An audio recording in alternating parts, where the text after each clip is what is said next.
Right now, in a cavernous building in Louisiana, the largest rocket stage NASA has ever built is being prepared for a mission that was supposed to return humans to the surface of the moon. For 50 years, the world has been waiting for this. The crew was named. The landing site was chosen, a permanently shadowed crater at the lunar South Pole, older than the oceans of Earth, waiting to be touched for the first time in human history. And then, in February of 2026, something quiet happened. Something that almost nobody outside the space industry really understood. NASA announced that Artemis 3 would no longer land on the moon. The official explanation is reasonable. The engineering is not ready. The lander is delayed. The spacesuits need more testing. And these things are all true. They are not lying to you. They are simply not telling you the whole story, because underneath the technical explanation is something else. A decision about what kind of nation still goes to the moon. A decision about who builds the infrastructure of the next century in space. And a decision made under pressure that almost nobody is naming out loud. If you are new here, you have found your way to cosmic calm. This is a place for long, slow journeys through the universe, for stories told gently in the voice of someone who wants you to rest. If that sounds like something you have been looking for, consider subscribing before we begin. It is a small gesture, but it helps this quiet corner of the internet stay quiet. Buried in the details of the new Artemis 3 mission plan is a quiet admission. An admission that the first landing cannot happen on schedule, because the system built to make it happen is not, at this moment, capable of doing what it was promised to do. And so, a different mission has taken its place. A mission designed to buy time. A mission designed to test what cannot yet be tested on the moon itself. A mission that will carry 4 human beings into orbit around the Earth, dock them with a lander that has never carried a crew, and prove quietly that the architecture of the entire program can still close. Stay until the end, because Artemis 3 is not what they told you it was going to be. And the story of what it became is stranger, more consequential, and more revealing than the story of what it was supposed to be. The deeper you follow the economics, the geopolitics, and the engineering, the less this looks like a delay, and the more it looks like a turning point. Part 1. The mission that quietly changed. Nobody told you the real story of what happened to Artemis 3. Not because it was hidden, but because the way it was announced was so technical, so buried in acronyms and program architecture language, that almost everyone outside the space industry missed what it actually meant. On February 27, 2026, NASA Administrator Jared Isaacman stood at a press conference and said something that, if you were listening carefully, represented the end of a promise America had been making publicly for nearly a decade. He said that Artemis 3, the mission that was supposed to land the first humans on the moon since Apollo 17 in December of 1972, would not land on the moon. It would instead, in mid-2027, carry 4 astronauts into orbit around the Earth, where they would rendezvous with a commercial lunar lander, test whether they could dock with it, and then come home. There was no fanfare, no televised national address, no "we choose to go to the moon" speech. There was a quiet technical briefing, a restructured mission plan, and a new target date of 2028 for the first actual landing, which would now be called Artemis 4. And then everyone moved on to the next news cycle. But consider what this actually means. For 53 years, no human being has walked on another world. That entire gap, all of it, has been waiting for a single moment. The moment when someone steps off the ladder of a new lunar lander and touches the surface of the moon for the first time since Eugene Cernan climbed back into the ascent module of Apollo 17 on December 14, 1972.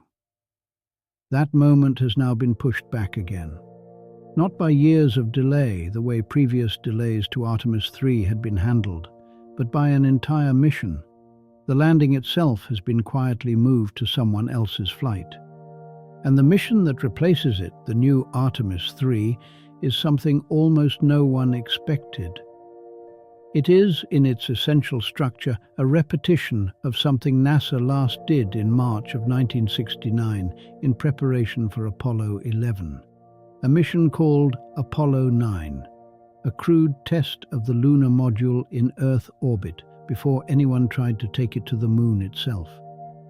That is what Artemis 3 has become, a rehearsal, a proof of concept, a careful, conservative, necessary step that nobody wanted to take, but that the program needs in order to survive.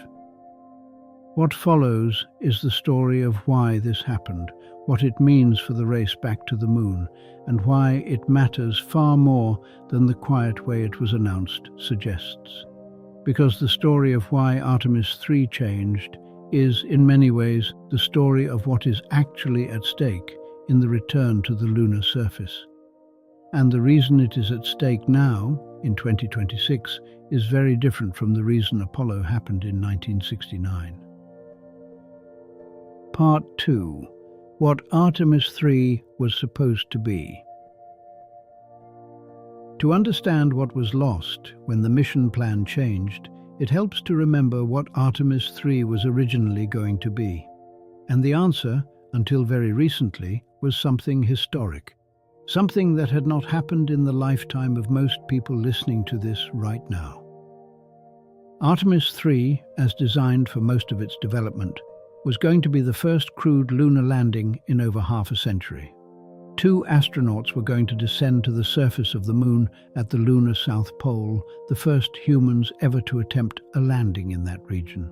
They were going to spend about a week on the surface. They were going to walk across terrain that has been preserved in permanent darkness for billions of years, terrain that may hold the key to humanity's future in deep space.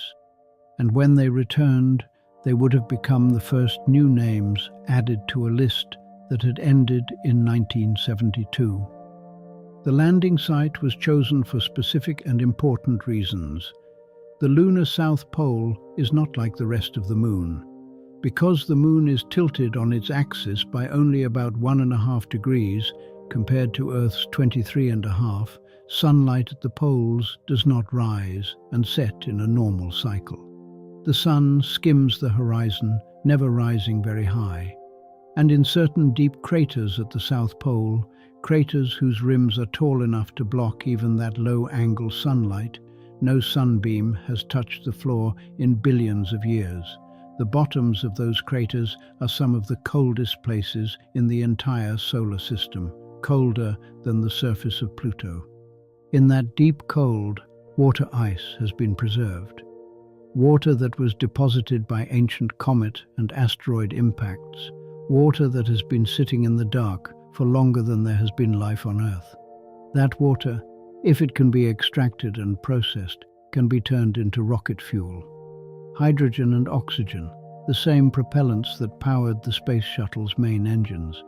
Rocket fuel produced on the moon, rather than launched from Earth at enormous expense.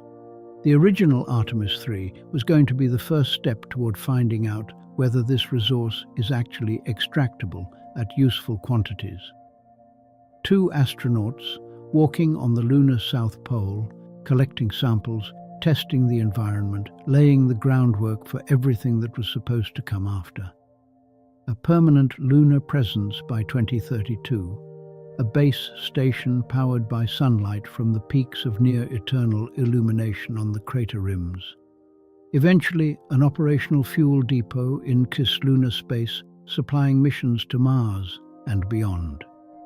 That was the vision.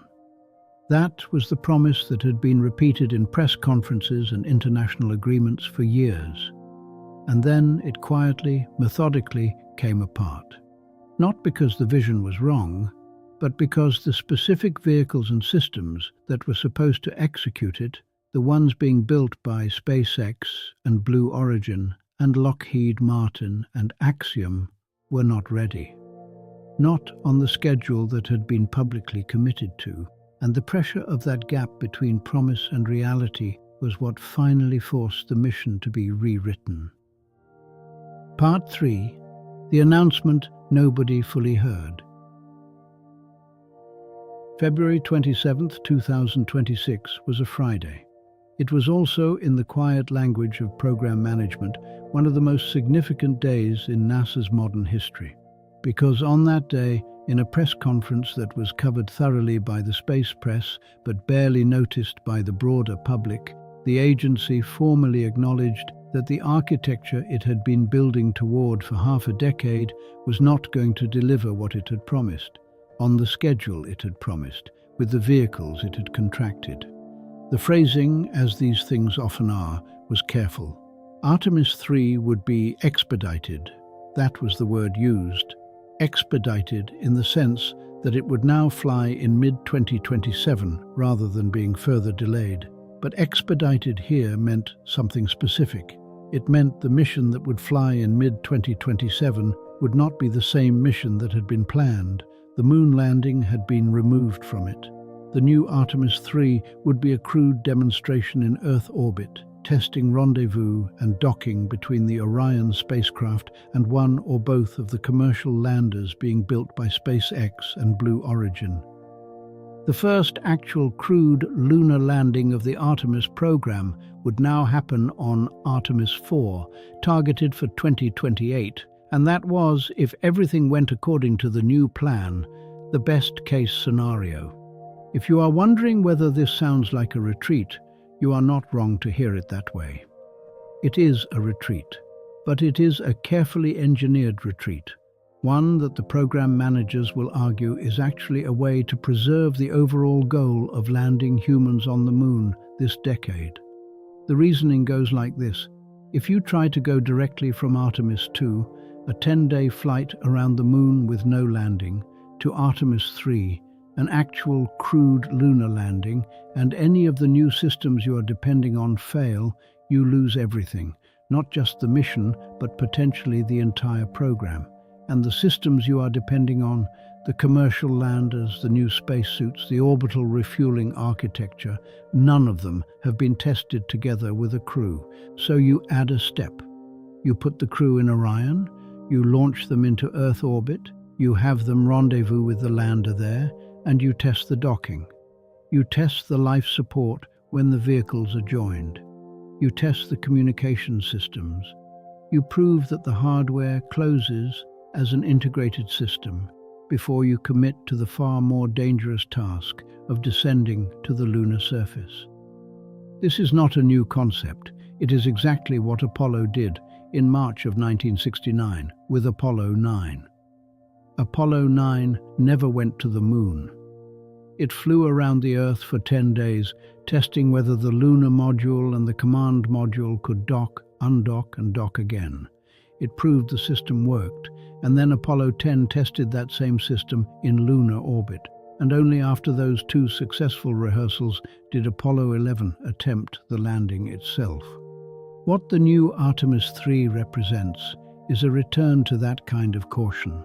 And the question of whether this is a reasonable engineering decision or a symptom of something deeper depends on how you interpret what came before it. Part 4. The landers that are not ready. To understand why Artemis 3 had to change, you have to look at the hardware. Specifically, you have to look at the two commercial lunar landers that NASA has contracted to carry its astronauts from lunar orbit down to the surface and back, because that hardware is where the delay actually lives. And the story of why it is not ready is a story about how the modern American space program works and does not work when it depends on commercial partners to deliver capabilities that have never existed before. The first of those landers is SpaceX's Starship HLS. Starship is an enormous vehicle, about 171 feet tall, designed to be fully reusable and capable of carrying enormous amounts of cargo.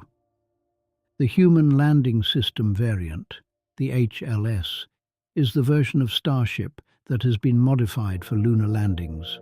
SpaceX won a $2.9 billion fixed-price contract in 2021 to develop it, with the first crewed landing originally targeted for as early as 2024. That date has now slipped by at least 4 years, and as of April 2026, Starship has not yet achieved the milestones required to support a crewed mission to the Moon.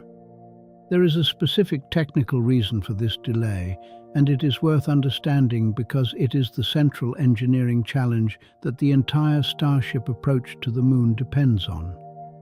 To get Starship HLS from Earth to the lunar surface and back, SpaceX needs to refuel it in orbit.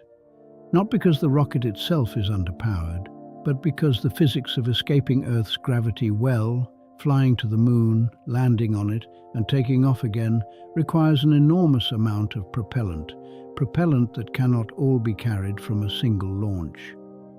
SpaceX's solution is to launch the Starship HLS into low Earth orbit, then launch somewhere between 10 and 20 additional Starship tanker flights to fill it up with liquid oxygen and liquid methane, and only then send it on its way to the Moon.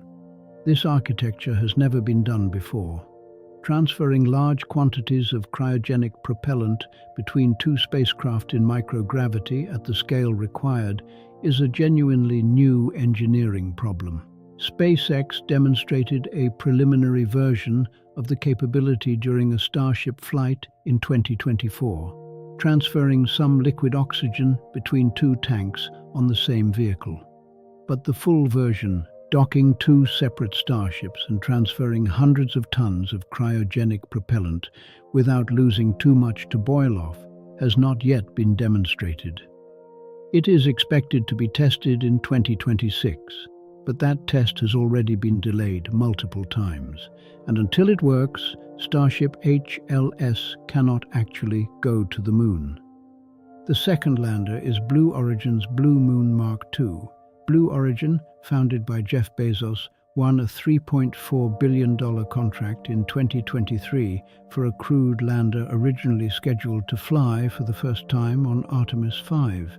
Blue Moon Mark II uses a different approach than Starship, with a smaller lander and a separate cislunar transporter vehicle for refueling in lunar orbit rather than low Earth orbit. But Blue Moon Mark II is even further behind Starship in development, and as of early 2026, no prototype has flown. Neither lander at the moment is ready to carry crew to the lunar surface, and that, more than anything else, is why Artemis 3 could not be the landing mission it was supposed to be. Part 5. The first reveal. What Artemis 3 actually is now. Reveal number 1. Let me state this clearly, because it is the part that matters. The new Artemis 3 is not a moon mission. It is a lifeline. It is a mission designed to keep the entire Artemis program alive long enough for the landers to catch up. That is the real function of the revised Artemis 3. Not exploration, not science, not a step toward the lunar surface. Time. The mission exists to buy time. Time for SpaceX to finish developing orbital refueling. Time for Blue Origin to get Blue Moon to the launch pad. Time for Axiom to finish the new spacesuits. Time for NASA to figure out which of two commercial landers will actually carry the first crew to the Moon, and time for both companies to prove their vehicles can work at all. And here is what makes this strategically important, rather than just embarrassing. If Artemis 3 had remained a moon landing mission on its original schedule, and one of those commercial landers had failed, the program would have been catastrophically set back. The political and financial damage would have been severe. Public confidence would have collapsed. The argument that NASA cannot execute what it promises would have become undeniable. But by changing Artemis 3 into an Earth orbit demonstration, NASA has created a lower stakes test that can reveal problems before a landing is attempted. A failure in Earth orbit is recoverable. A failure on the moon is not. This reframing matters because it changes how you read the entire situation. The delay is not, in the technical sense, a failure. It is a hedge, a carefully engineered fallback, made possible by the fact that the entire lunar landing architecture is depending on hardware that did not exist at the start of the program. What NASA is doing now is the thing it should have done from the beginning if it had been willing to admit, 5 years earlier, that the original schedule was never achievable. But behind that reveal is another question, a harder question: why was the original schedule never achievable? And the answer to that question is where the story stops being about engineering and starts being about something else entirely. Something that has been quietly shaping the American space program for the past decade, and that is now, in 2026, coming to a moment of reckoning. Because what is actually at stake in Artemis 3 is not just whether 2 astronauts will dock with a lander in Earth orbit in the summer of 2027. What is at stake is whether the entire architecture of how America returns to the moon, an architecture that has cost over $100 billion and depends on commercial partners to deliver what government contractors could not, actually works. And whether, if it does not work, there is still time to do anything about it before someone else gets there first. Part 6. The cost nobody wants to say out loud. To understand what is really happening to the Artemis program, you have to understand the Space Launch System. Not as a rocket, although it is that, but as a political object. A vehicle whose existence has been shaped more by the structure of American government contracting than by the physics of going to the moon. The Space Launch System, usually shortened to SLS, is the rocket that launches the Orion crew capsule on its journey toward the moon. It stands about 322 feet tall, taller than the Statue of Liberty. It generates roughly 8.8 million pounds of thrust at liftoff, making it one of the most powerful rockets ever flown. On April 1, 2026, it successfully carried the 4 astronauts of Artemis 2 on their 10-day journey around the moon and back. As a piece of engineering, it works. The hardware is real. The capability is real. The mission it just completed is real. And it costs approximately $4 billion per launch. That number is worth sitting with for a moment because it is not a small number.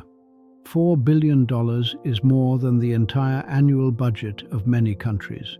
It is what a single SLS launch is estimated to cost, according to the NASA Office of Inspector General and multiple independent reviews. The NASA Inspector General, in a public audit, described this cost as unsustainable. The original estimate, back when SLS was first approved in 2012, was $500 million per launch. The actual cost has come in roughly 8 times higher than that. How does a rocket cost 8 times its original estimate? The answer is a specific contracting structure, one that has quietly shaped American defense and aerospace spending for decades. SLS is built primarily under what are called cost-plus contracts.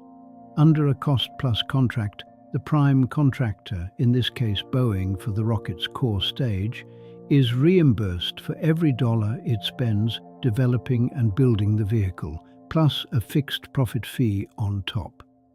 If the project takes longer than expected, NASA pays for the extra time. If the hardware ends up being more expensive than projected, NASA pays for the overrun. The financial structure does not reward the contractor for finishing faster or cheaper. It rewards the contractor for the work taking longer and costing more within certain limits. This is not a conspiracy.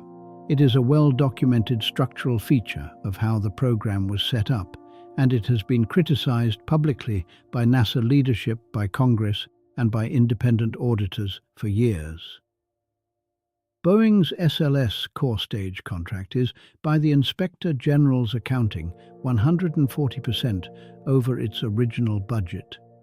Every dollar of that overrun has been paid by American taxpayers. And because the rocket takes so long to build and costs so much to build, it can only fly roughly once every year or two. Apollo, at its peak, flew twice a year using the Saturn V, which was in some ways a simpler rocket built faster. The strange thing about SLS is that it is simultaneously an extraordinary technical achievement and a program in existential political trouble. The rocket works. It does exactly what it was designed to do. It is also too expensive to fly frequently enough to support the kind of sustained lunar presence that the Artemis program is supposed to achieve. And that contradiction is at the center of everything that is now happening to Artemis 3. Because the people running the program have looked at the numbers and they have concluded that the architecture cannot work in the long run without being replaced. And that replacement is already, quietly, in motion. Part 7. The New Administrator and the New Pressure. In late 2024, a wealthy entrepreneur named Jared Isaacman was nominated by President Donald Trump to lead NASA. Isaacman is not a career government official. He is a fintech billionaire who made his fortune building a payment processing company called Shift4, and who has privately funded and flown on 2 Dragon capsule missions with SpaceX. He took formal control of NASA in 2025, and within a year he had begun rewriting the Artemis program from the inside. The pressure Isaacman brought to the agency is worth understanding because it explains the tone and speed of the changes happening right now. For years, Artemis had been treated as a kind of slow-moving inheritance from previous administrations. The schedule slipped, the costs grew, the goals remained vaguely the same. Isaacman arrived with a different philosophy. His public statements have emphasized commercial partnerships, cost reduction, faster decision-making, and a willingness to cancel programs that are not performing. In one press conference, he described the cost of SLS as expensive and acknowledged, somewhat remarkably for a NASA administrator, that it's not the vehicle that you are going to take to and from the moon a couple of times a year as you build out a moon base. That is a quiet statement, but it is a stunning one. It is the head of NASA saying, in public, that the rocket his agency is currently building is not the long-term solution to the goal his agency is currently pursuing. What Isaacman is trying to do, in the plainest possible terms, is manage a transition. A transition from the expensive government backbone of SLS and Orion to a cheaper, more frequent, commercially operated infrastructure based on vehicles like SpaceX's Starship. The Trump administration's proposed 2026 fiscal year budget, released in May of 2025, explicitly called for ending SLS and Orion after just 3 flights, describing them as grossly expensive and delayed. Congress pushed back, inserting language into the One Big Beautiful Bill Act that preserved funding for SLS through Artemis 4 and 5. But the direction of political momentum is clear. The legacy contractors, Boeing and Lockheed Martin, who have built the backbone of American human spaceflight since the 1970s, are being pressured to deliver on schedule or face replacement by their commercial rivals. This is why the restructuring of Artemis 3 happened when it did. It was not just a response to the commercial landers being late, it was also the first major program restructuring decision made under Isaacman's leadership. The shift from a lunar landing to a low Earth orbit rendezvous test is, in part, a hedge against further SLS delays. It is a way to use the existing hardware to accomplish something meaningful, while buying time for the commercial infrastructure to mature. And it is happening against a backdrop of competition that no one in a NASA press conference wants to name too loudly. Because while America restructures its moon program, another country is methodically executing its own plan to get to the lunar South Pole. And that country is not slowing down. Part 8. The Quiet Program in China. While most of the attention in the American space press has been focused on the internal turmoil of Artemis, another program has been moving forward with a consistency that deserves more attention than it usually gets.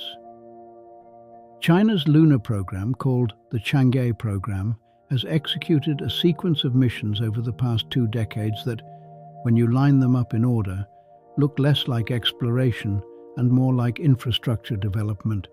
The first Chang'e mission launched in 2007, a lunar orbiter designed to map the surface. By 2013, China had soft-landed a rover on the moon's near side. In January 2019, Chang'e 4 became the first spacecraft in history to land on the far side of the moon, which had never been done before by any nation, including the United States or the Soviet Union. The mission required a dedicated relay satellite, placed in a special orbit behind the moon, just to maintain communication. In late 2020, Chang'e 5 landed, collected samples, and returned them to Earth, the first lunar sample return since 1976. And in June of 2024, Chang'e 6 did the same thing from the far side of the moon, returning samples from a region no previous mission had ever accessed. Each of these missions, taken individually, is technically impressive but not world-changing. No single one of them grabbed the global imagination the way Apollo 11 did. But the cumulative pattern is something different. It is a program that sets a goal, funds the mission, executes it close to schedule, and moves on to the next step. Over 18 years, it has progressed from orbit to landing, to far-side landing, to sample return, to far-side sample return. Each step building on the last. Each step demonstrating institutional capability that gets stronger over time.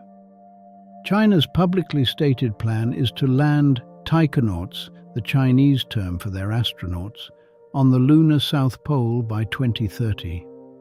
The spacecraft is called Lanyu, which means embracing the moon in Chinese. It is a roughly 26,000-kilogram lunar landing system with a crewed lander and an attached propulsion module. The crew capsule is called Mengzhou. The rocket is the Long March 10, currently in development. And alongside this crewed mission, 2 additional robotic missions are planned. Chang'e 7, expected to launch in late 2026, will survey the lunar South Pole for water ice and other resources. Chang'e 8 in 2028 will test in situ resource utilization technologies that extract and process materials from the lunar surface. The purpose of all of this, according to Chief Designer Wu Weiren, is to lay the foundation for something called the International Lunar Research Station, a permanent lunar outpost near the South Pole developed by China in partnership with Russia and a growing list of other nations intended to be assembled during the 2030s. This is not a metaphor for a future program. It is an active development effort with funded missions, designated spacecraft, and a public timeline.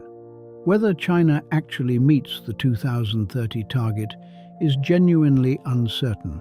Space programs slip, technical challenges emerge, but the history of the Chang'e program suggests that when China announces a target, it tends to hit it or slip it by small amounts rather than entire mission cycles.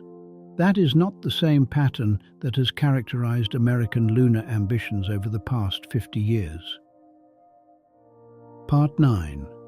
The Peaks Where the Sun Never Sets.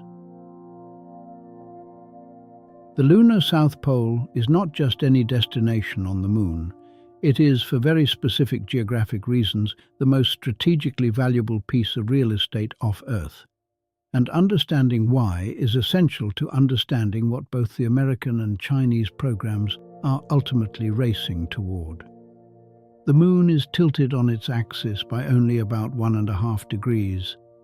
That small tilt, compared to Earth's much larger axial tilt of 23.5 degrees, produces a strange and consequential geographic effect.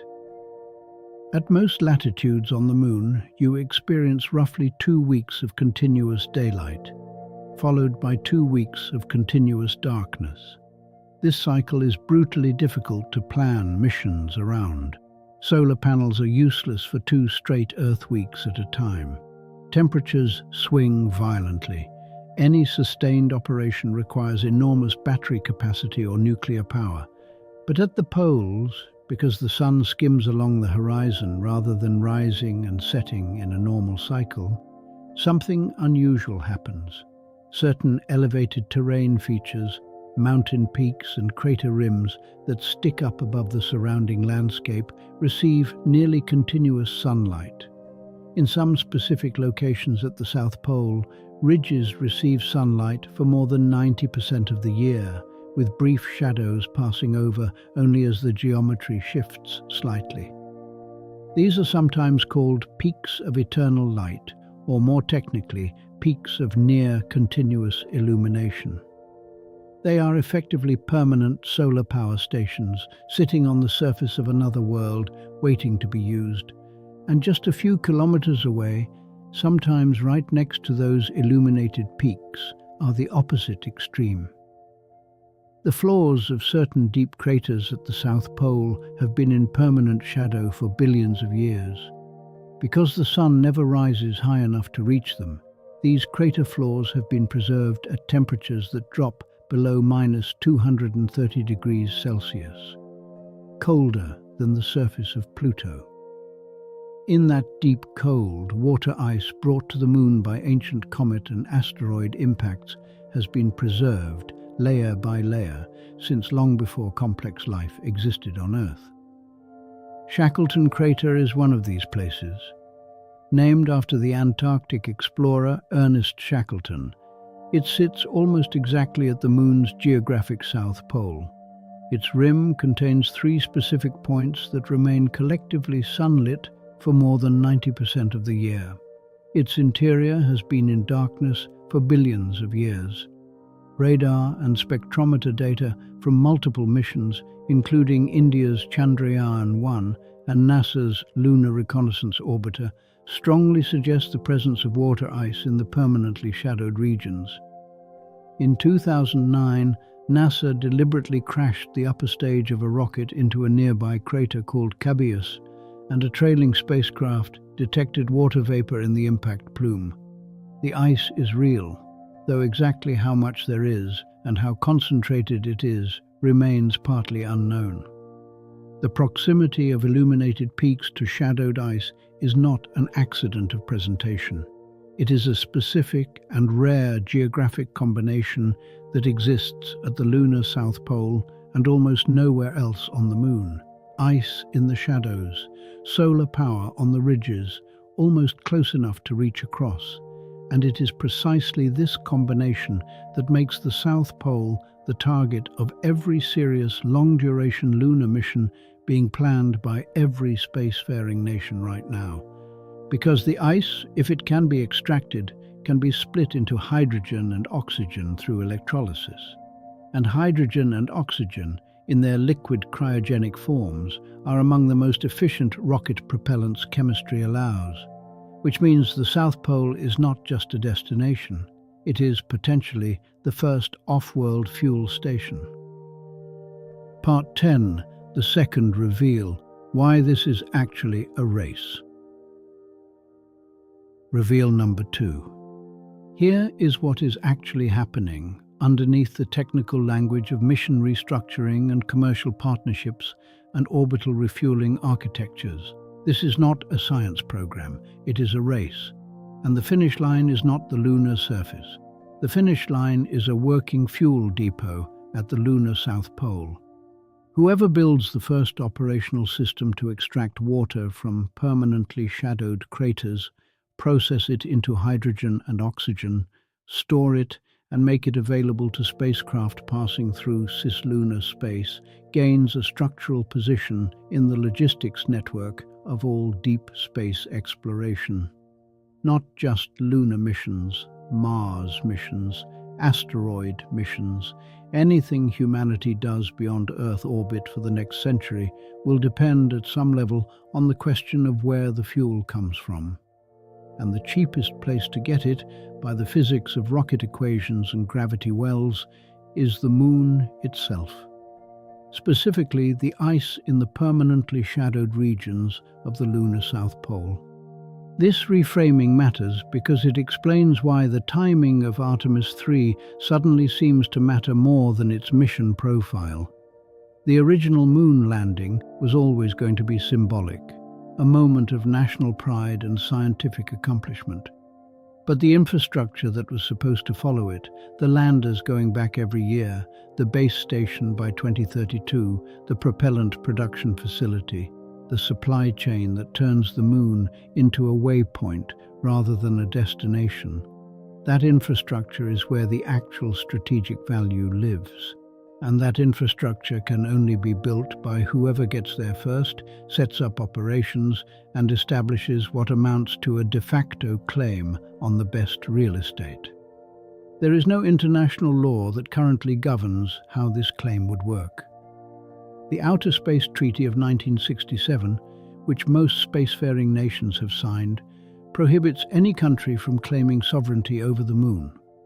But the treaty says almost nothing about resource extraction, or about what happens when two nations want to set up operations in the same small geographic region. The United States has attempted to address this through the Artemis Accords, a bilateral framework signed by over 40 nations that establishes shared operating principles. China and Russia have declined to sign and are building their own parallel framework through the International Lunar Research Station program. Two governance systems, two programs, two sets of rules, and one small geographic region where the most valuable sites are concentrated. The specific peaks of near-continuous illumination adjacent to specific permanently shadowed craters at the lunar South Pole. There are not dozens of perfect sites. There are perhaps a handful of genuinely optimal locations. And whoever arrives first, sets up operations and starts building infrastructure at those locations makes it practically very difficult for anyone else to do the same work in the same place. This is the actual logic of the race, and it is why the delay of Artemis 3 matters more than it appears to matter. Because every month that the American program is stuck rehearsing in Earth orbit instead of preparing to land, the Chinese program is continuing on its steady sequence of methodical milestones. China's Chang'e 7 is expected to survey the South Pole for ice this year. Chang'e 8 will test resource extraction in 2028. The first Chinese crewed landing is targeted for 2030. Meanwhile, the earliest possible American crewed landing is now Artemis 4 in 2028, and even that date depends on commercial landers that as of April 2026 have not yet completed the testing required to certify them for crewed flight. The gap between the two programs in terms of near-term lunar capability is smaller than most Americans realize, and it is closing. Part 11. The suit that still has to touch the dust. There is a tendency, whenever people talk about moon missions, to imagine that the hard part is the rocket, the fire, the thrust, the violence of launch, and certainly that is part of it. But for Artemis, one of the most fragile pieces of the entire architecture is something much quieter. A garment, a mobile life support system wrapped around a human body. A suit that has to keep a person alive while they kneel in abrasive dust, bend at the waist, turn at the shoulders, pick up rocks, climb a ladder, and work in a place where the shadow of a boulder can be cold enough to kill them. Apollo's suits were extraordinary for their time, but they were built for a very different mission profile. Short stays, equatorial terrain, a handful of carefully choreographed excursions. The Artemis South Pole is not that. It is darker, steeper, more thermally extreme, and much less forgiving. The astronauts who go there will not just be standing for photographs. They will have to work. They will have to move across uneven ground, handle geology tools, collect samples, and do all of it in a suit that cannot afford to fail even once. And this is where the story gets strangely modern. NASA is no longer doing what it did in the Apollo era, when the agency directly controlled almost every layer of the system. Instead, the new lunar suit is being delivered through a commercial services model.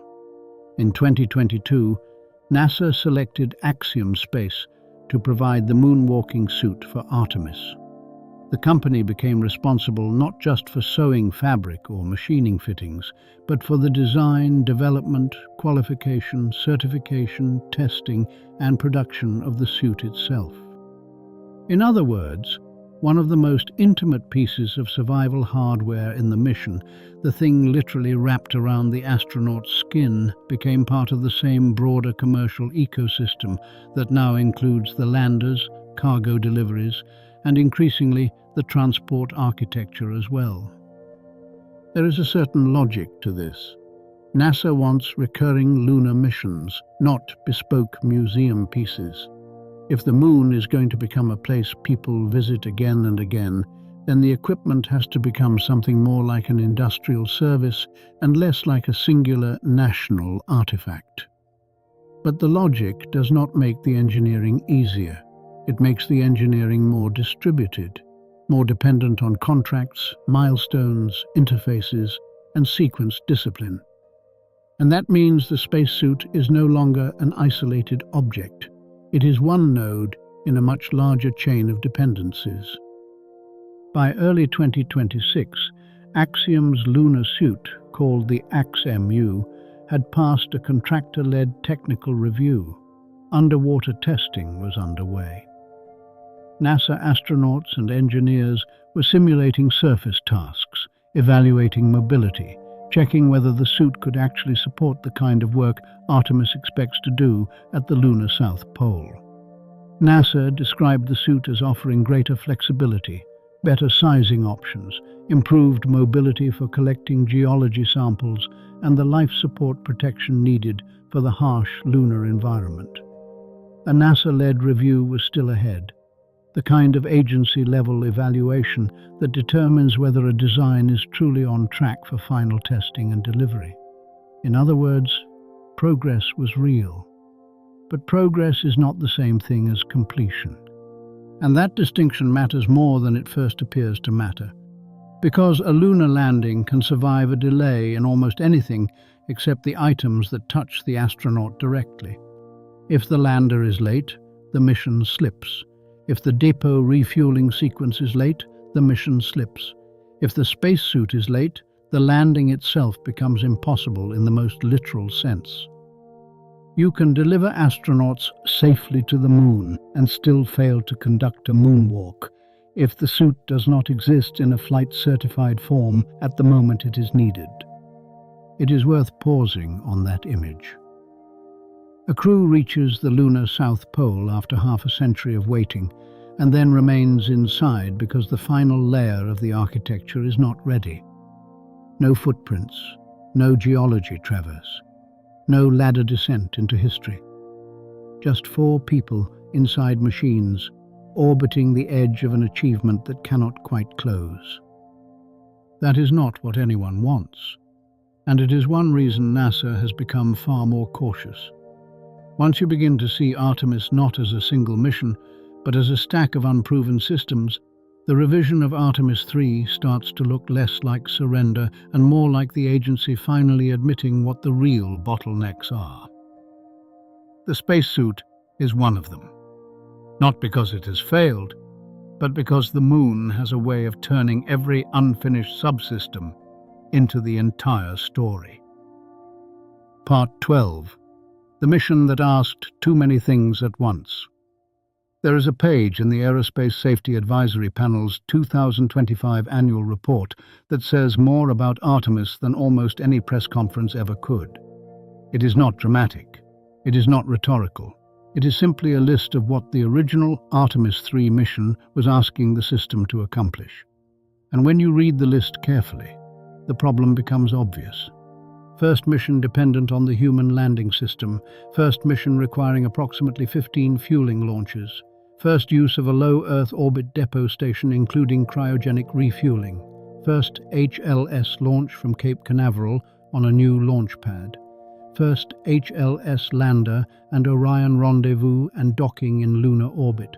First uncrewed lunar landing demonstration. First uncrewed demonstration of a successful lunar ascent. First crewed landing on the moon.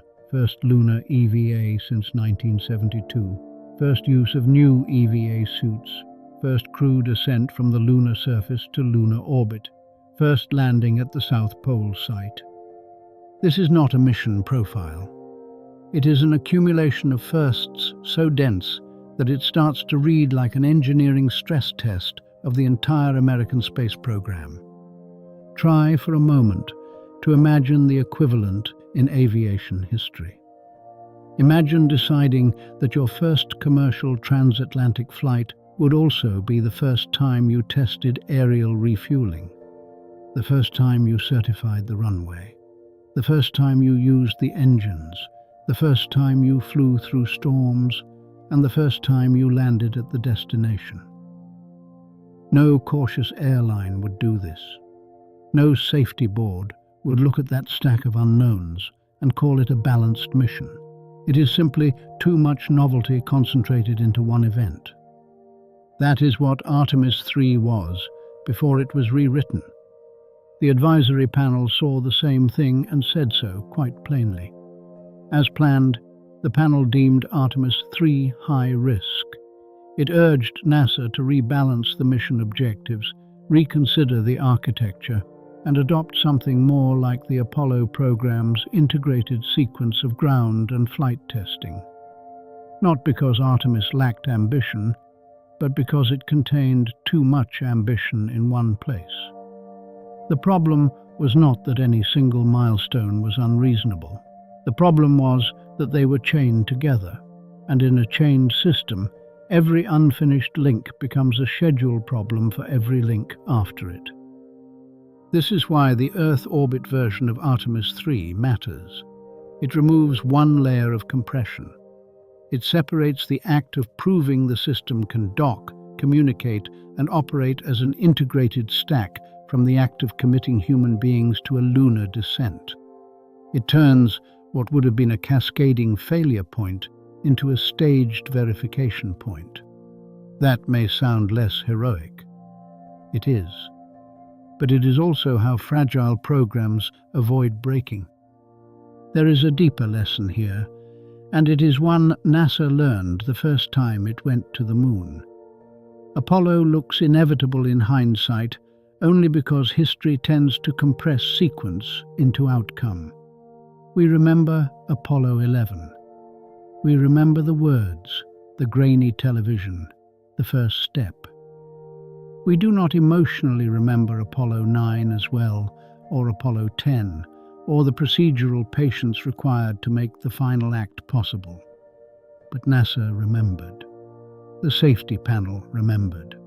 And by 2026, after years of insisting publicly that the direct route could still work, Artemis was forced back into something closer to the older logic. Test. Verify. Separate the firsts.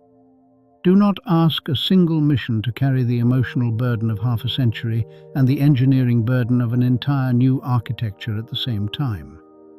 The rewritten Artemis 3 is what that realization looks like when translated into schedule.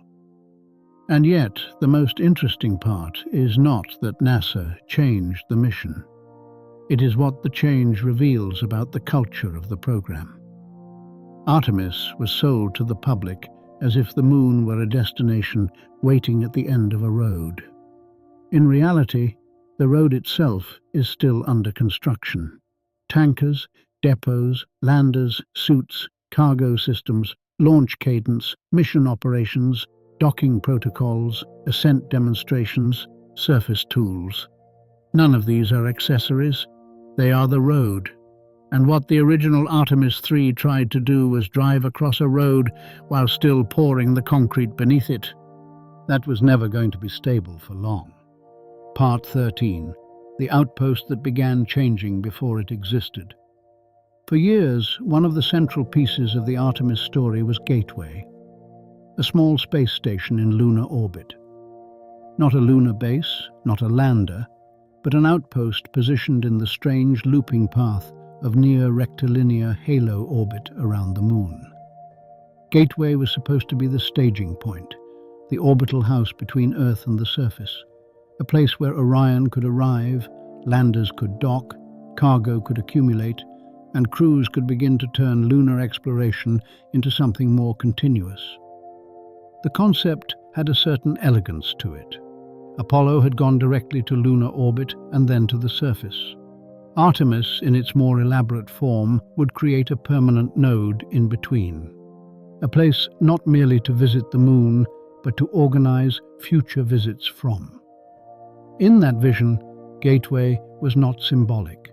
It was infrastructural, the beginning of a human operating system around another world. And technically, it still exists. Hardware for its first elements has been moving forward. The power and propulsion element and the Halo habitation module are to launch together ahead of Artemis 4. They are expected to spend about a year transiting to lunar orbit. Earlier program descriptions envisioned Artemis 4 astronauts entering Gateway for the first time and using it as part of the second crewed surface expedition. In the older architecture, this made sense. If you want permanence, you build nodes. You create places where missions can connect. But in March of 2026, something subtle and important happened. NASA announced that, looking beyond Artemis 5, it would move toward more commercially procured and reusable hardware for frequent, affordable lunar missions, initially targeting landings every 6 months as capabilities mature.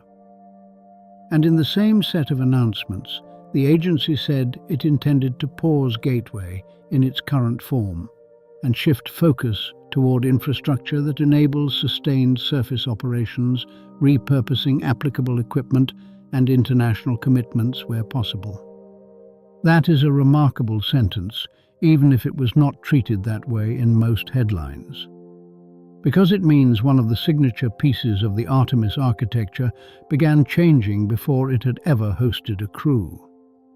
The outpost in lunar orbit, which had been presented for years as a central organizing feature of the return to the Moon, was no longer being described primarily as the future home of sustained lunar operations.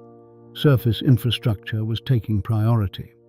Cargo, power, mobility, communications, and repeatable landings were moving to the front of the plan. Why? Because once NASA began thinking seriously in terms of frequency rather than prestige, Gateway started to look different. This is the problem with ambitious architectures. They are beautiful on paper.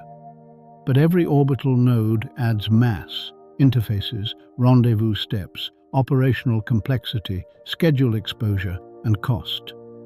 If your goal is a single dramatic expedition, you can justify a great deal of elegant complication. If your goal is to land people every year and eventually every 6 months, the question changes. The question stops being what is conceptually graceful and becomes what is operationally durable. And that is where the gravitational center of Artemis seems to be moving. Away from a narrative built around one great stack of government-led infrastructure and toward a flatter, more commercial model in which surface access, reusable systems, and recurring operations matter more than preserving every original design choice. In other words, Artemis is becoming less architectural and more logistical. That shift does not mean Gateway was a mistake. It may still fly in altered form. Parts of it may be repurposed. International contributions tied to it still matter. The knowledge embodied in its systems is real. But it does mean NASA is quietly admitting something profound. The first sustainable presence on the Moon may not grow outward from a station in lunar orbit the way earlier planners imagined. It may grow upward from the surface instead, piece by piece, through power systems, cargo landers, mobility vehicles, communications networks, and habitats that are useful long before they are beautiful. And if that is true, then the entire emotional shape of the Moon program changes.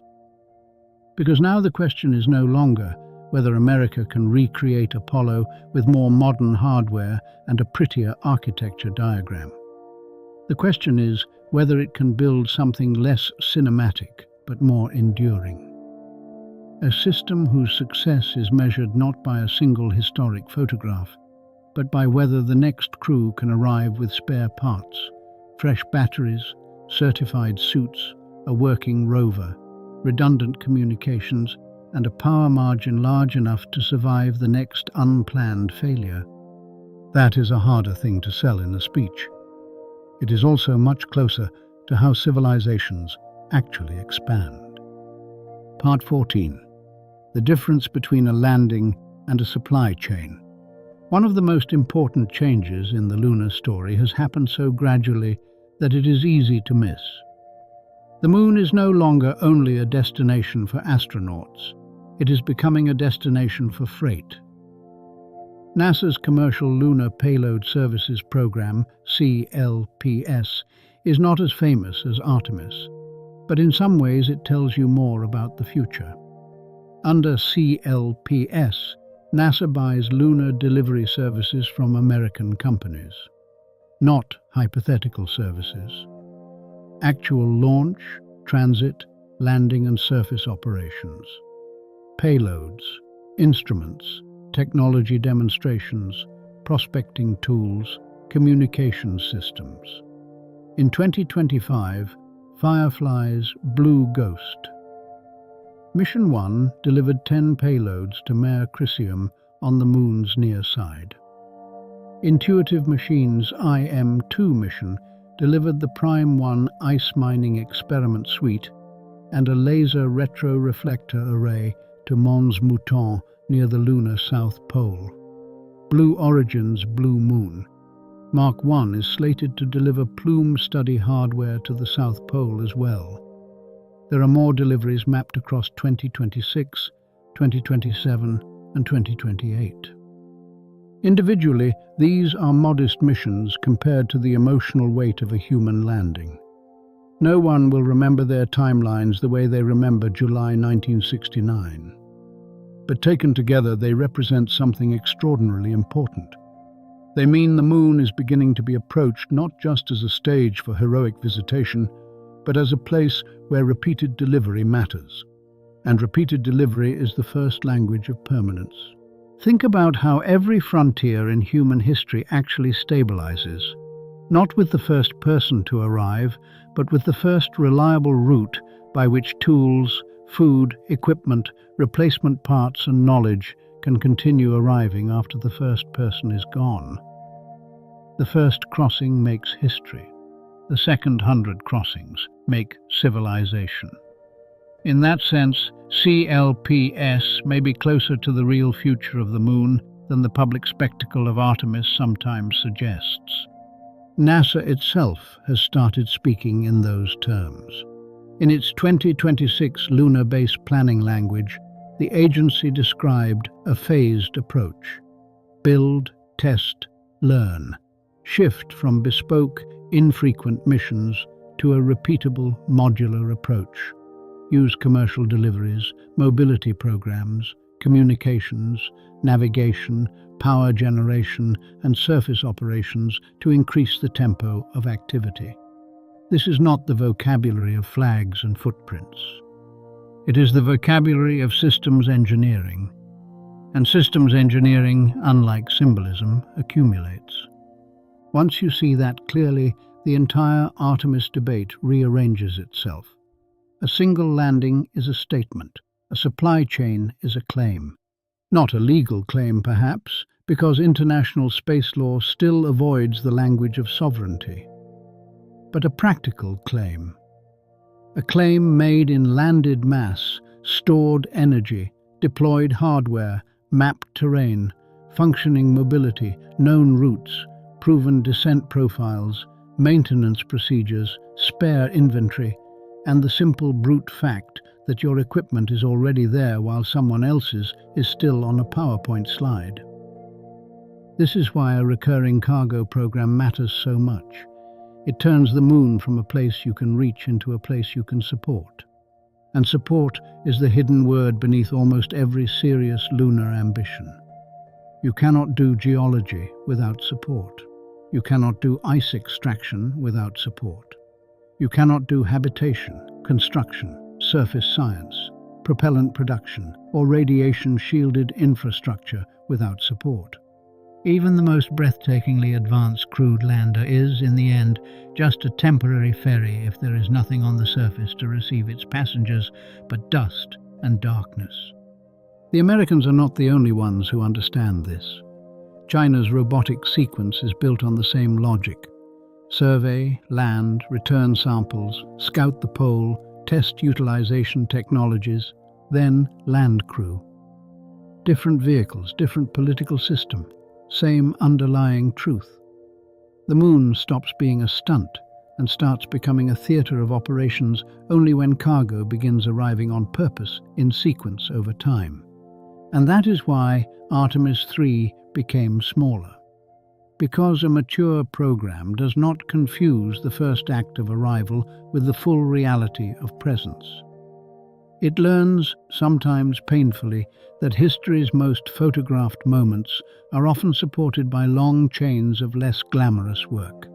The depot that must transfer fuel, the suit that must bend at the knee, the cargo lander that arrives before the crew, the communications relay that must already be functioning when the lander comes over the horizon, the rover that must survive the cold, the battery that must still hold charge when sunlight falls away. By the time a human boot touches the moon again, the truly consequential story may already have been unfolding for years in the cargo manifests. Part 15. The third reveal. The first footprint is not the prize. Reveal number 3. The deeper you follow Artemis, the more one unsettling idea begins to emerge. The first new footprint on the moon is probably not the prize. It will be treated as the prize, of course. Televised that way, remembered that way. A name added to history. A ladder descent replayed for decades. And emotionally, that makes sense. Human beings organize meaning around moments. We need first steps, first words, first returns. Apollo 11 proved that. Every national program since then has understood it. But strategically, materially, structurally, the first footprint is not the thing that determines who shapes the next century beyond Earth. The prize is repeatability. The prize is the first lunar transportation system that works often enough, cheaply enough, and safely enough that it stops feeling like a miracle and starts feeling like a route. That is what NASA's recent changes are really pointing toward. The agency is no longer talking only about landing once. It is talking about one landing every year, then landings every 6 months, then a phased lunar base built through repeatable surface operations and commercially delivered hardware. That is not Apollo language. Apollo language is conquest. This is infrastructure language. And infrastructure language changes everything. Because a nation can win the moment and lose the system. A nation can plant the flag, dominate the headlines, and still fail to build the cadence that turns presence into advantage. Conversely, a nation can arrive later, more quietly, with less myth and more machinery, and end up owning the operational reality simply by being the one that keeps showing up. That is the possibility now opening beneath the Artemis story. For half a century, returning to the moon has been imagined mainly as a symbolic act, a reopening of a chapter that ended in 1972. But in 2026, it is no longer only that. The moon has become a logistics problem, an industrial problem, an energy problem, a cadence problem. The first crew matters. The second crew matters more. The fifth matters more than that. The first cargo system that never misses its window may matter more than any one astronaut. The first power architecture that survives the long night.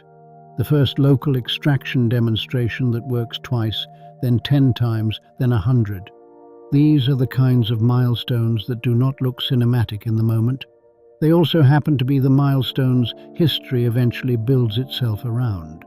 This is why the change to Artemis 3 is so revealing. It is not just a delay.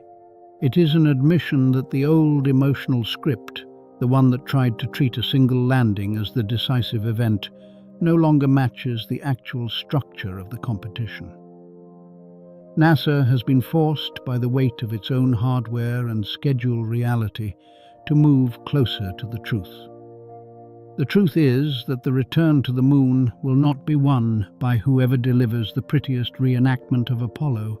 It will be won by whoever builds the first lunar supply chain robust enough to survive politics, budgets, accidents, redesigns, and the ordinary humiliations of engineering.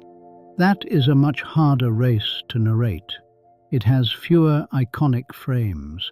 It is slower, messier, and filled with intermediate milestones most people will never memorize. But it is the real race. And if you look back now at what Artemis 3 became, you can almost see the program crossing a psychological threshold.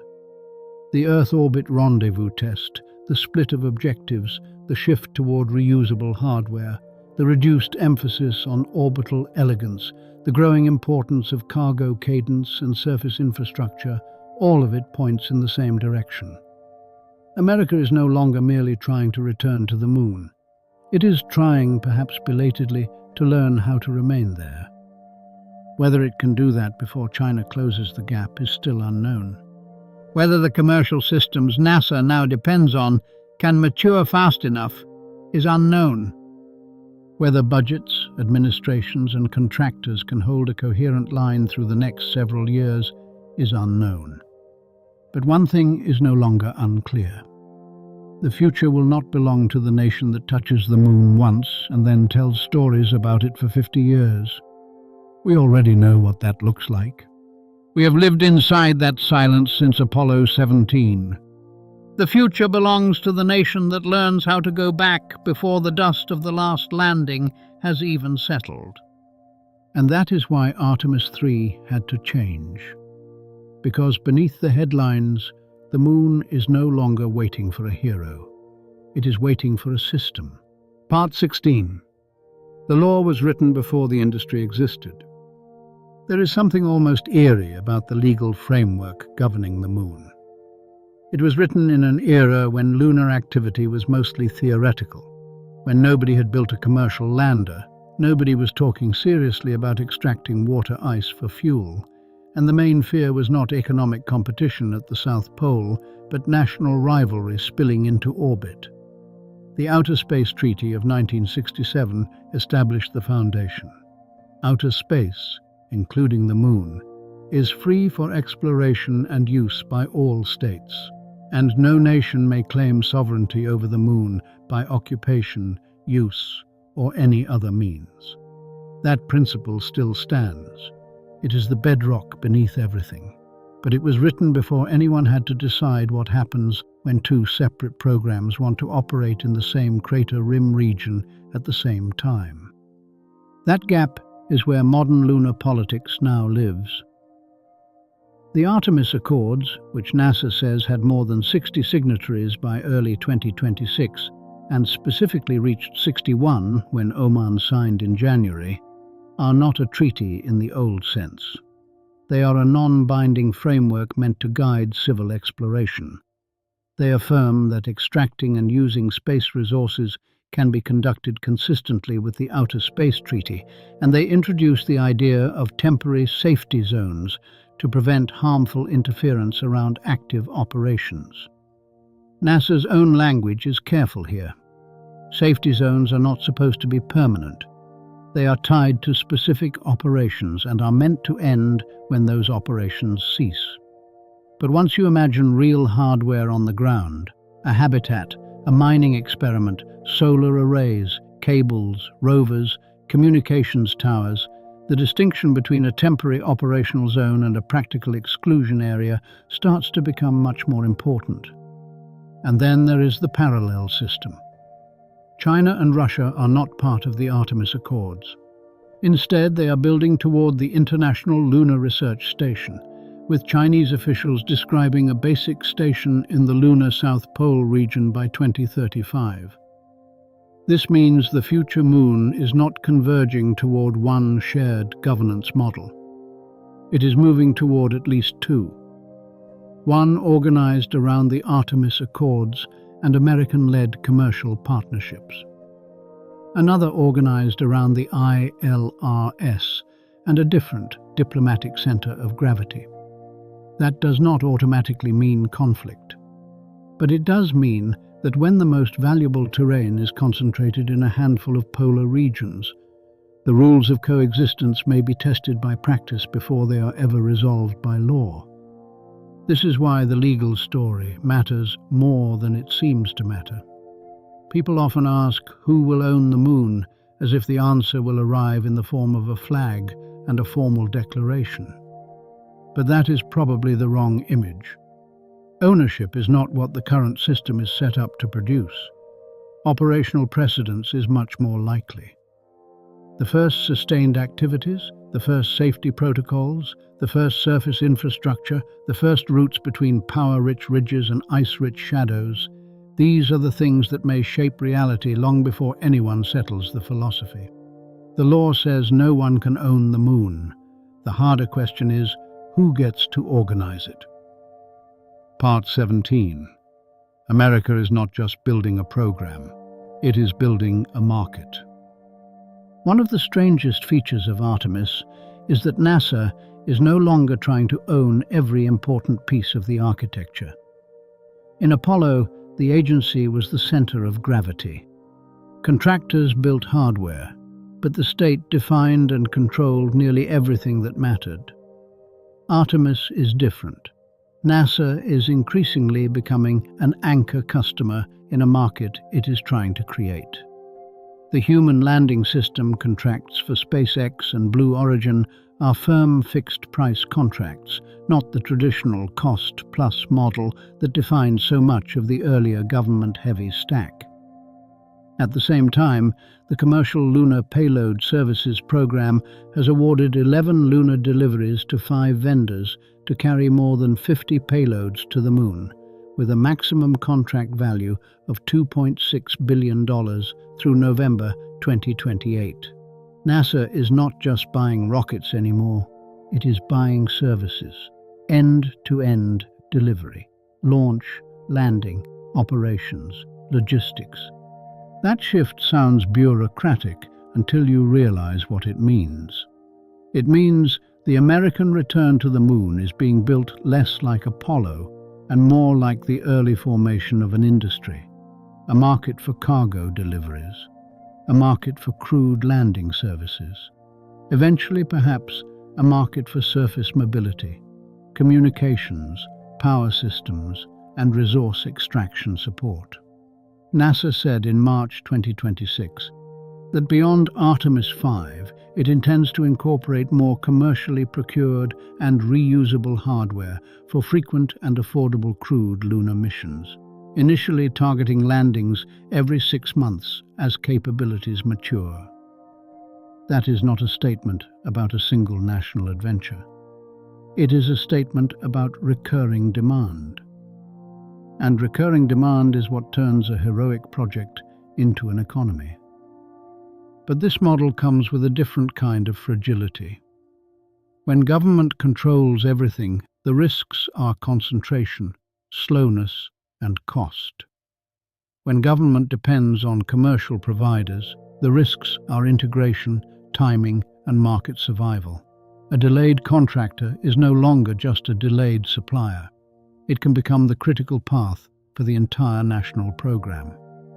Artemis 3 changed partly because the lunar architecture is now distributed across companies whose systems must meet at exactly the right moment and work together the first time. Landers, tankers, depots, suits, cargo vehicles, surface systems, all of it has to close as one operational chain. In that sense, NASA has not escaped complexity. It has outsourced large portions of it and then taken on the harder problem of orchestration. And yet, despite the risk, the logic is clear. If America ever hopes to reach the moon often enough to matter, it cannot do it through singular national masterpieces alone. It needs repetition. It needs multiple providers. It needs contracts that reward delivery rather than delay. It needs an ecosystem that can survive beyond one administration, one budget cycle, one flagship launch. Artemis, in its current form, is not merely a moon program. It is an attempt to answer a much larger question. Can the United States turn deep space from an episode into an industry before another power builds the working version first? Part 18. The nation that arrives first may not own the moon, but it can shape it. The easiest mistake to make in thinking about the moon is to imagine a race whose only meaningful finish line is the first landing. But the closer you look, the more misleading that becomes. Under the current rules, no nation can simply declare part of the moon its territory. The Outer Space Treaty was written to prevent exactly that. Yet the moon's south pole does not need to be formally owned for it to be shaped by first movers. If one program places power systems on a ridge with near-continuous sunlight, builds communications links nearby, maps the traverses, establishes safety protocols, and begins operating next to an ice-bearing crater, then a second program arriving later does not encounter empty ground. It encounters an operating environment already structured by someone else's choices. This is where the idea of the race becomes more precise. It is not really a race for possession. It is a race for sequence advantage. The side that arrives first gets to learn first, fail first, adapt first, and standardize first. It gets the first practical understanding of dust behavior at that specific site, of lighting conditions on that exact rim, of thermal transitions across that particular route into shadow. It gets the first attempt at making operations routine, and routine is powerful. Once a place has one working rhythm, every later visitor has to negotiate with that rhythm, whether diplomatically, technically, or physically. China appears to understand this quite well. Its ILRS planning continues toward a basic station by 2035, while its robotic lunar sequence is designed to build capability in steps rather than in theatrical leaps. The American side understands it too, at least now. That is part of why NASA's language in 2026 moved so strongly toward recurring surface operations, cargo cadence, reusable systems, and lunar-based development. The agency is no longer speaking as if one dramatic return settles the matter. It is speaking as if the real contest begins after the cameras leave. And that, in a way, is the most consequential change in the whole story. Because once the objective becomes shaping the operating environment rather than merely touching it, delays become more expensive in a different currency. Not just in time or money, but in position. A postponed landing is no longer only a postponed symbol. It is also a postponed opportunity to become the program whose systems other programs must work around. That is the strategic cost hidden inside Artemis 3's quiet rewrite. Part 19. Why Mars is hiding inside every moon decision. NASA's official moon to Mars architecture is unusually revealing if you read it slowly. The agency says the lunar missions are meant to demonstrate the technologies and operations needed to live and work on a planetary surface other than Earth, with Mars as the longer horizon.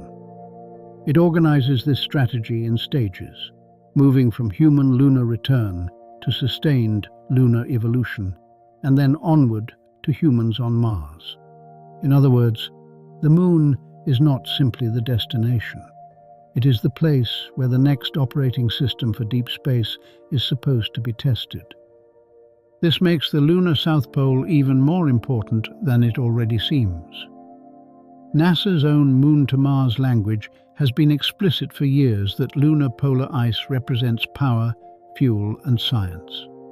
The poles are where the resource question becomes operational instead of abstract. Can water be found in usable concentrations? Can it be accessed? Can it be processed? Can a surface system survive long enough to make that effort worthwhile?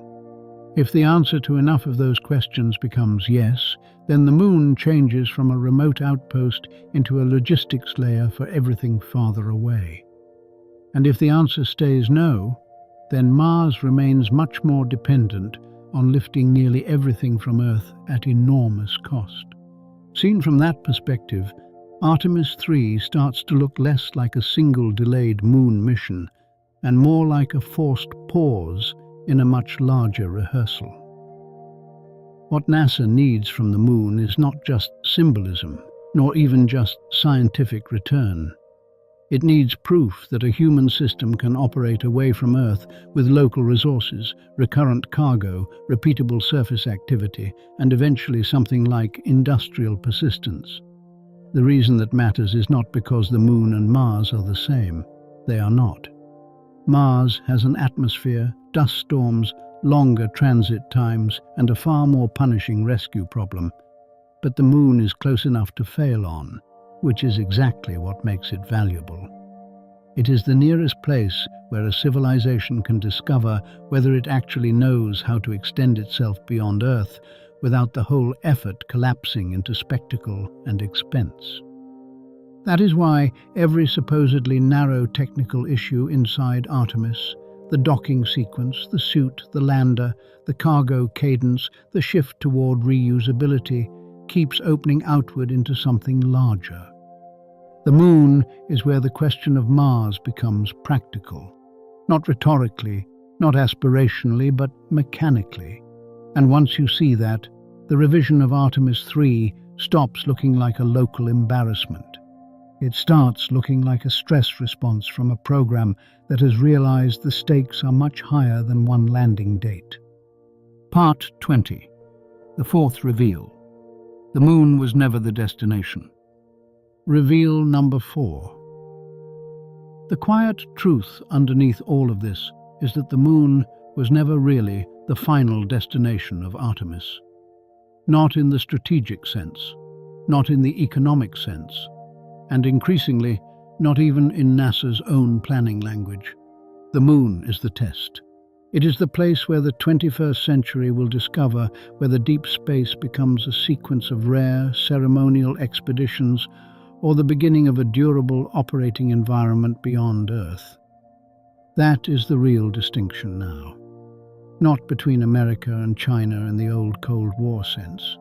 Not even between government and private industry, in the simple way people often frame it. The deeper divide is between programs that can produce a moment and systems that can produce continuity. Artemis 3 changed because NASA is slowly, reluctantly, being dragged from the first category toward the second. And that is why the Moon story feels so different from Apollo, even when people keep trying to narrate it with Apollo's vocabulary. Apollo was about proving that a nation could reach another world before its rival. Artemis is becoming something else. It is becoming a test of whether a nation, through a mix of public institutions, private contractors, diplomatic coalitions, and commercial markets, can build a transportation and surface system that keeps functioning after the first triumph has passed. Apollo asked whether America could get there. Artemis is asking whether America can stay operational long enough to matter. That is a harder question. It is less cinematic. It does not fit neatly into a single black and white frame or a single line of remembered dialogue. But it is also the question that decides almost everything that comes after. The first landing will be emotional. The second will be important. The 10th may be decisive, because by then what will matter is no longer who looked most heroic arriving.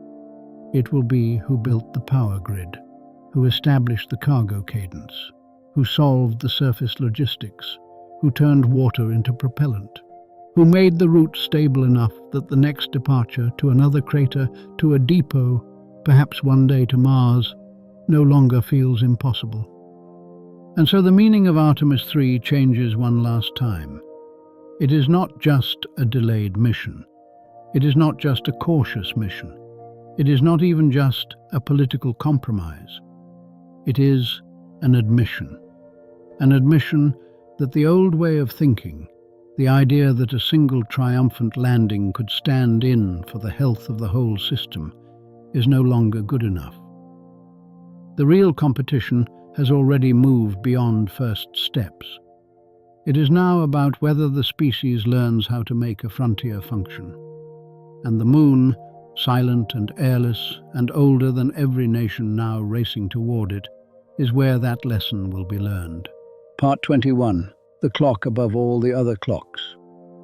There is one final layer to the Artemis story that sits above the landers, above the suits, above the rockets, and even above the law. It is not made of metal or fuel or dust. It is made of time, political time, budget time, institutional time, the kind of time that does not care how elegant your engineering is if it cannot survive the next transition in priorities.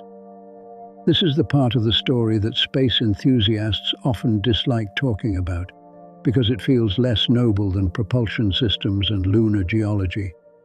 But every large program eventually runs into it. The moon is far away, yes, yet the most dangerous distance in the Artemis program may be the distance between one American budget cycle and the next. NASA's own fiscal year 2027 request is unusually clear about the ambition. It says the objective is not simply to revisit the lunar surface, but to establish a sustained American presence, increase launch cadence, expand commercial lunar lander testing, and begin work toward a permanent lunar base. It positions American astronauts to return to the surface by 2028, and treats the moon explicitly as the proving ground for long-term deep space operations. At the same time, the broader federal budget frames that same future inside a much leaner top line, requesting $18.8 billion for NASA, a 23% decrease from the 2026 enacted level, while also calling for commercial replacements for the grossly expensive and delayed SLS and Orion systems. In other words, the program is being asked to become more ambitious and more economical at the same time. That tension matters because it changes what failure would look like. In an earlier age, a moon program could fail through one spectacular event: a launch vehicle lost, a mission cancelled, a national decision made in public. Artemis is more distributed than that. Its danger is not only rupture, it is thinning. Thinning margins, thinning schedules, thinning patience. The architecture can remain technically alive while becoming strategically brittle. A delayed lander here, a simplified requirement there, a paused element, a funding reshuffle, a change in cadence, a contractor asked to do more with less. None of these, on their own, kills the program. Together, over time, they can drain the momentum from it. And this is why 2026 feels like such a hinge. NASA has now admitted in its own language that the road back to the moon is not a straight line and not a single symbolic act. The revised Artemis 3 mission in 2027 is meant to test systems in low Earth orbit ahead of an Artemis 4 landing in 2028. That change is not just a tactical adjustment. It is the program trying to buy a different kind of time. Enough time to prove that its moving parts can mature before the larger clock of politics closes around them. Part 22. What success would actually look like. If Artemis succeeds, truly succeeds, the success may look less dramatic than people imagine. It will not look at first like a civilization leaping outward in one clean motion. It will look repetitive, slightly bureaucratic, a sequence of landings that begin to happen often enough that each one no longer has to carry the emotional weight of half a century. Cargo deliveries arriving before crews, surface systems deployed in advance, a power source that remains functional when expected, a communications relay that simply works, a suit joint that does not seize in dust, a lander that can be trusted because it has now done its job more than once. NASA's March 2026 policy direction points very clearly toward that kind of future. Looking beyond Artemis 5, the agency said it would begin incorporating more commercially procured and reusable hardware for frequent and affordable lunar missions, initially targeting landings every 6 months as capabilities mature. The FY 2027 request extends the same logic, describing a sustained American presence, expanded commercial lunar testing, higher cadence, and the first steps toward a permanent base. These are not the words of a program built around one glorious return. They are the words of a program trying to become a route. And once a route exists, history changes character. Because then the moon stops being a place visited only by the exceptional and starts becoming a place shaped by the reliable. The decisive actors are no longer just astronauts, though they remain the visible face of the effort. The decisive actors become everyone and everything that makes repetition possible. The engineers who design margins into the power system, the teams who standardize interfaces, the companies that learn how to launch on schedule, the operators who discover which procedures are fragile and which are resilient, the cargo manifests that grow less experimental and more routine. That is what success would actually look like. Not a single triumphant proof that humanity can return to the moon. We already know humanity can do that. We proved it in 1969. The real proof still missing is whether we can build a lunar system that continues functioning after the first emotional victory has passed. And if that proof ever comes, it may arrive so quietly that most people barely notice when the threshold is crossed. The third landing, the 7th cargo mission. The first time a surface asset survives longer than expected and is reused by the next crew.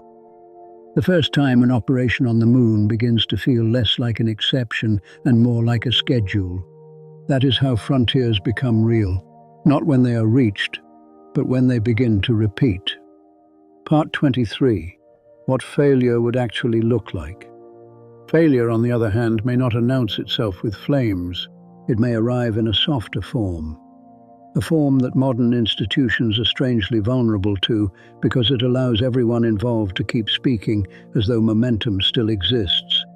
The missions still have names. The architecture diagrams still look convincing. The budgets still contain the right nouns. The speeches still refer to leadership, innovation, and the next generation. But underneath, the cadence keeps sliding. The interfaces keep changing.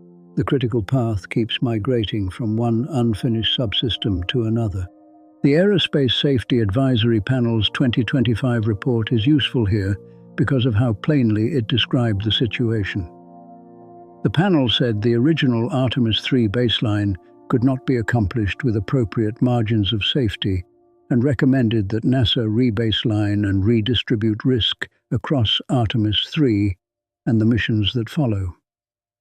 It also emphasized that Artemis faces not only technical difficulty, but budgetary, industrial, geopolitical, medical, and operational constraints all at once. That is an extraordinary list. It means the threat to the program is not singular. It is cumulative. That kind of failure is harder to dramatize because it looks, from the outside, like delay.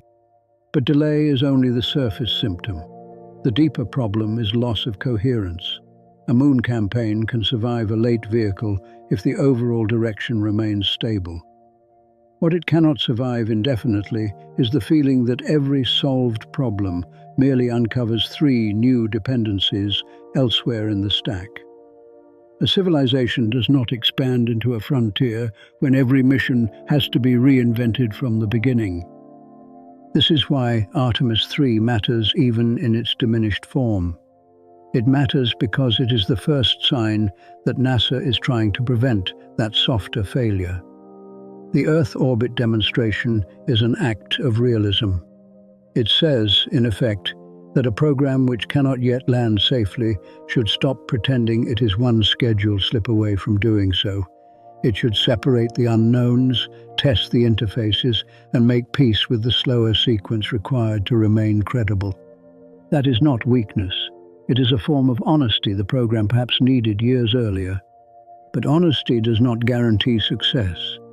It only improves the odds that a failure, if it comes, will at least arrive having taught the right lessons. And in the long contest for the moon, learning speed may matter almost as much as launch speed. Part 24. The Future Historian's View. Imagine for a moment a historian writing from the lunar South Pole several decades from now.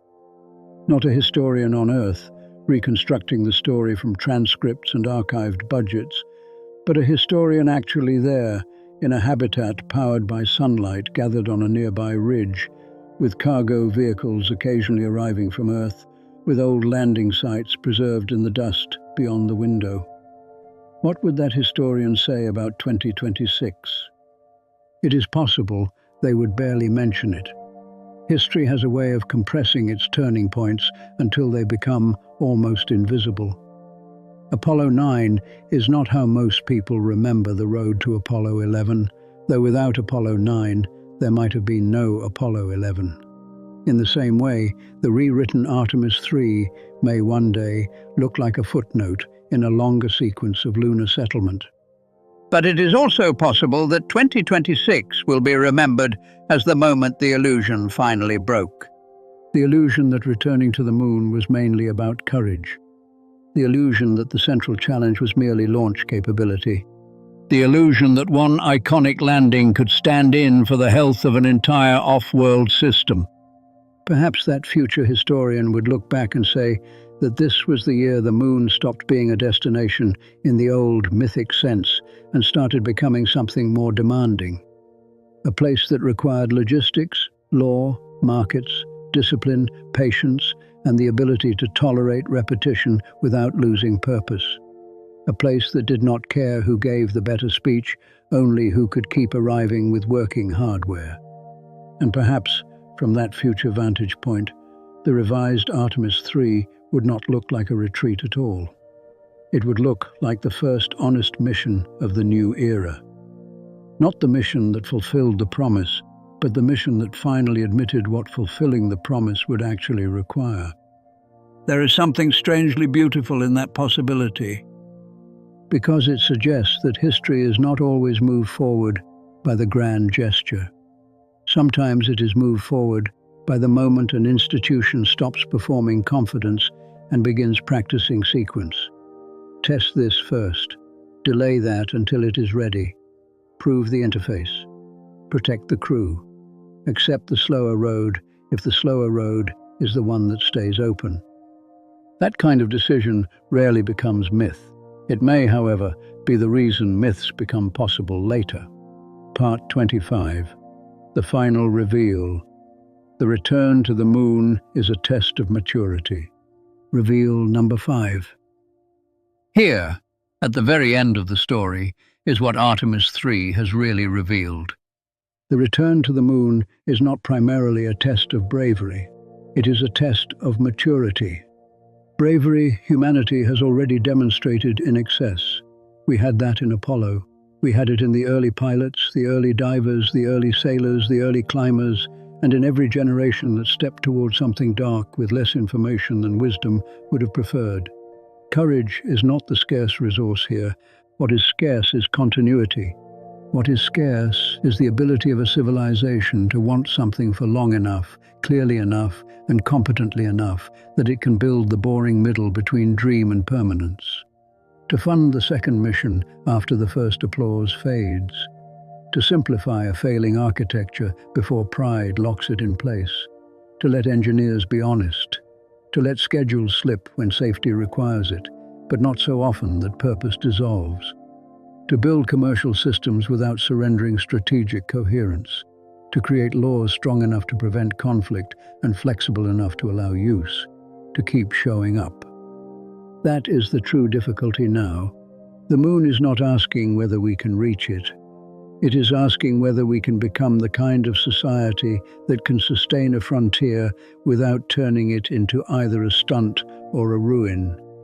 And this is why Artemis 3, in its quiet and almost anticlimactic new form, matters more than it first seems to matter. Because it strips away the romance just long enough for the underlying question to come into view. Are we building a moment, or are we building a system? Are we chasing the image of the first footprint, or the reality of the thousandth? Are we trying to relive Apollo, or to do something Apollo never had the time, politics, or architecture to become? The answer is not known yet. By 2028, perhaps American astronauts will descend to the lunar surface again. Perhaps the commercial landers will prove themselves. Perhaps the cadence NASA now describes will begin to materialize. Perhaps the lunar South Pole will slowly fill with the first elements of a permanent human presence. Or perhaps the program will continue to strain under the weight of money, sequence, and delay while other nations close the gap. But one thing is already clear. The meaning of the race has changed. The winner will not simply be the one who gets there next. The winner will be the one who turns return into routine. The one who makes the moon less a destination than a working layer of human activity. The one who learns how to keep the dust of one landing from settling before the next vehicle is already on its way. For 53 years, humanity's absence from another world has felt like an unfinished sentence. Artemis 3 was supposed to complete that sentence in one stroke. Now it will not. Now it does something more subtle. It reveals, perhaps for the first time with real clarity, that the sentence was never going to be completed by one mission anyway. It will be completed by a sequence. And so the story ends where it truly began. Not with the moon itself, but with the kind of species we are trying to become in relation to it. Patient or impatient, performative or durable. Capable of reaching, yes, but also capable of remaining. The moon has been waiting in silence through empires, extinctions, oceans, and wars. It is in no hurry. The question is whether we are finally ready to stop hurrying past the part that matters most. And now, as our journey comes to a close, I hope you enjoyed this quiet voyage through the changing story of Artemis and the long road back to the moon. Thank you for spending this time here with me. Good night, and may your thoughts drift somewhere peaceful among the stars.